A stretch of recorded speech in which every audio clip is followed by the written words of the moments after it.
So first up, we have Dr. Rafiq Huda from Rutgers, and I'll just keep the introduction short so that we have a lot of time for the talk and the question answers. So please take it away, Rafiq. Thank you, Shankar. I'm really happy to be here, tell you a little bit about our recent work looking at the role of distinct prefrontal output pathways and sensorimotor behaviors.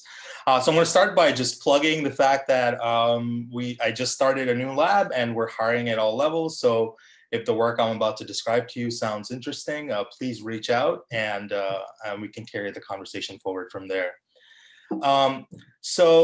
Sensorimotor behaviors are a crucial building block of voluntary behavior. And although they may seem simple, they require at least two distinct capabilities. Number one is attention, which is the ability to prioritize sensory information from the world in order to act upon it. And then number two is action selection, which is the ability to select a particular action that's appropriate for the given condition from a large behavioral repertoire. And the prefrontal cortex has long thought to be important for both of these processes. And here I'm just showing you a few collections of different brain areas that have been implicated in sensorimotor decisions. And what I wanted to impress by giving a rough idea of the anatomical connectivity between these structures is that the PFC really is connected to all of these structures, either directly or indirectly. So again, based on this connectivity and work that stretches over the past few decades, the idea has emerged that the prefrontal cortex is a crucial anatomical and functional hub for coordinating various aspects of sensorimotor decisions. But this really raises a fundamental question, which is what we hope to address with our work here. And that question is, how can a single brain structure contribute to both sensory processing and action selection underlying sensorimotor behaviors? And so I'm going to start off by giving you what we think the answer is. In our work, what we have found is that in the anterior cingulate cortex subdivision of the prefrontal cortex, which is the area we studied in the mouse, there are two non-overlapping population of projection neurons. One population of projection neuron that targets the midbrain motor structure of the superior colliculus, and another population that targets the visual cortex. And based on the evidence that I'll briefly go over today, what we would like to suggest is that the projections to the superior colliculus may be fulfilling this role in action selection, whereas the projections to the visual cortex may play a role in sensory processing. Okay, so we started this work by just doing some anatomy, because if the hypothesis is that these two functions may be subserved by two distinct anatomical pathways, then you need to make sure that's actually the case. So we turned to dual color rabies viral tracing, in which we injected a red fluorophore expressing rabies virus in the superior colliculus and a green rabies virus expressing GFP in the visual cortex, and then we just did simple histology to see where are the neurons that projected these two downstream areas. And what we found is that in the ACC, there are two completely non-overlapping population of projection neurons. So in red labeled are ACC neurons that projected the superior colliculus, in green the cells that projected the visual cortex. So then this provides kind of an anatomical substrate for assessing whether functional differentiation is subserved by these two distinct pathways.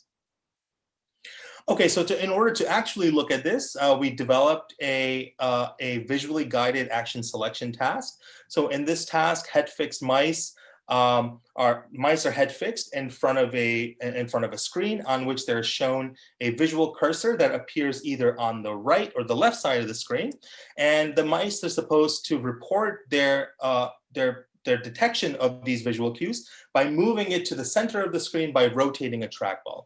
So this task assesses sensory processing because you have these lateralized visual cues that have to be detected, and it assesses action selection because the animals are supposed to select one of the two actions correctly in order to receive a drop of water as a reward.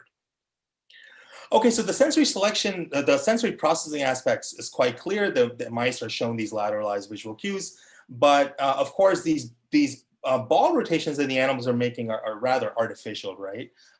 It's not like naive mice are sitting somewhere in the wild rotating balls left and right.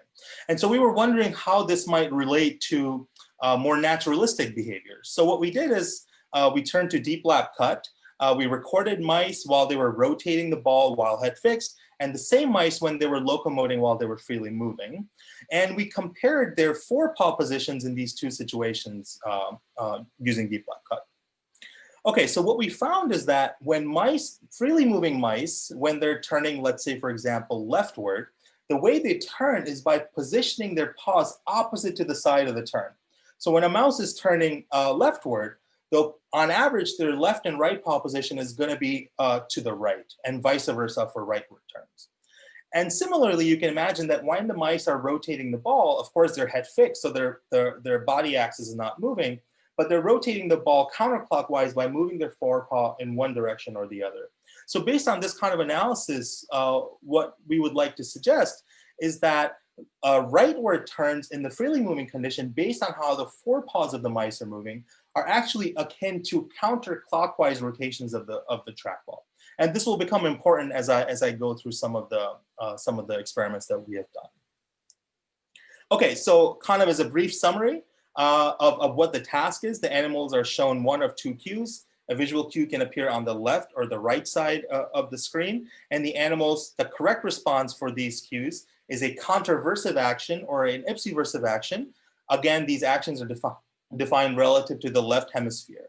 And so essentially, in this case, a contraversive action is similar to a freely moving animal moving rightward. Okay, so of course, we found these projection neurons in the ACC that target the superior colliculus. We know from a large body of work that superior colliculus is quite important for orienting behavior.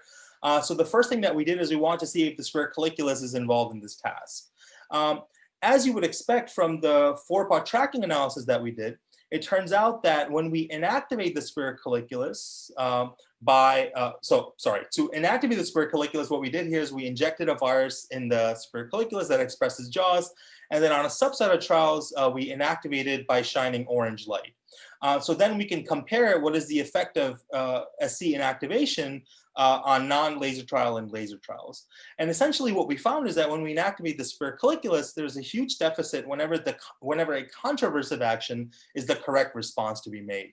And remarkably, this was not only during a visually guided action selection task.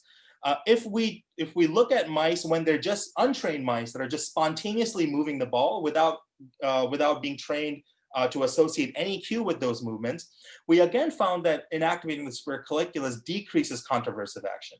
So together, this shows that the SC is quite important for facilitating contraversive actions in this task, as you would expect from freely moving literature.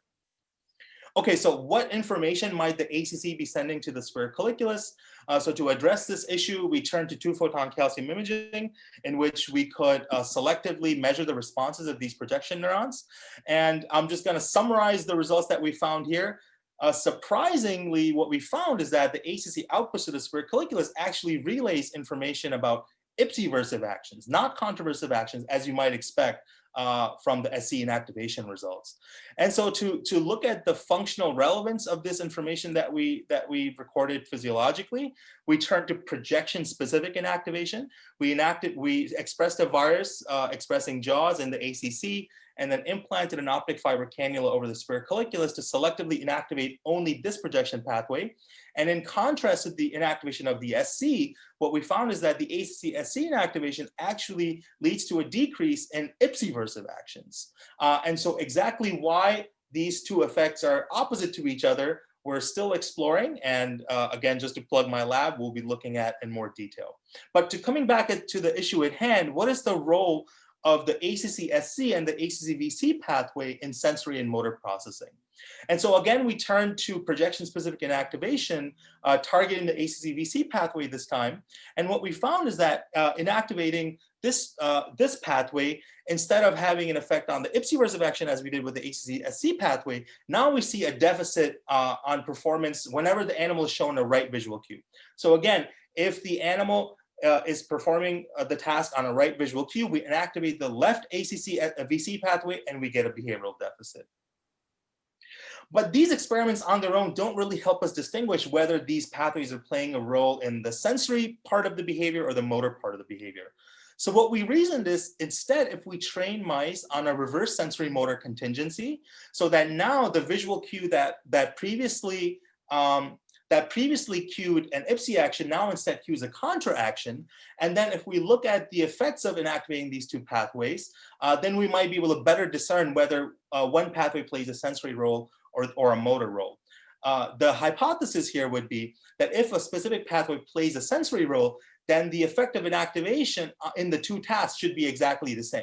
Whereas if a particular pathway plays a motor role, then inactivating this pathway in the reverse sensorimotor contingency should switch the deficit. And that's indeed what we find for the ACC-SC pathway. So if you remember, when we inactivated the ACC-SC pathway in the previous task, what we found is a deficit on left Q trials. But now instead, we find a deficit on right Q trials. But in both tasks, what we find consistently is that whenever the correct response is an Emcee-versive action, there is a deficit with ACC-SC inactivation. With the ACC-VC inactivation, we find that regardless of which task the animal is doing, there's always a deficit on right Q trials. Again, suggesting that this is more, this pathway plays more of a sensory role. So we can kind of look at this all together by combining. Rafiq, you have 1 minute left. Perfect, thanks. So we can look at the, we can combine data across both tasks and then see how inactivating each of these two pathways affects behavioral performance whenever a right stimulus is cueing actions versus behavioral performance whenever a contra action has to be made. And what we find is that inactivating the ACC-VC pathway consistently leads across both tasks to a deficit whenever the animal has to respond to a right stimulus, whereas inactivating the ACC-SC pathway leads to a deficit whenever the animal has to make a specific action. So again, to summarize everything I've told you, we think based on the results that I presented today that there are two non-overlapping projection neurons in the ACC, one population that targets the visual cortex, another that targets the superior colliculus, and the role of these projection pathways seem to be in sensory processing and action selection. Of course, this might be advantageous because this allows the prefrontal cortex to independently control two complementary roles that underlie sensory motor behaviors. And I want to just end by thanking all the people that contributed to the work, including my postdoc advisor, Mriganka Sir, and many people in Mriganka's lab who helped along with this project. And I again want to reiterate that we're a new lab. We'll be working on this and many other questions, and come join us. I'm happy to take any questions. So that's the applause you hear on behalf of the attendees. All right. So we have a couple of questions. So the first one is from Eyal Kimchi, who says it's always great to have a chance to hear about your work. And is there any layer distinction between ACC and SC projecting ACC neurons? So the SC projecting ACC neurons reside solely in layer 5. The VC projecting ACC neurons can be in layer 5 as well as in layer 2-3. The imaging that we have done, which actually didn't really even have a chance to show much of, was restricted to layer 5. Got it. And next we have a question from Lawrence Hunt. Is there any way to assess the local connectivity of the SC projecting and VC projecting neurons to identify whether they form local subnetworks within the ACC?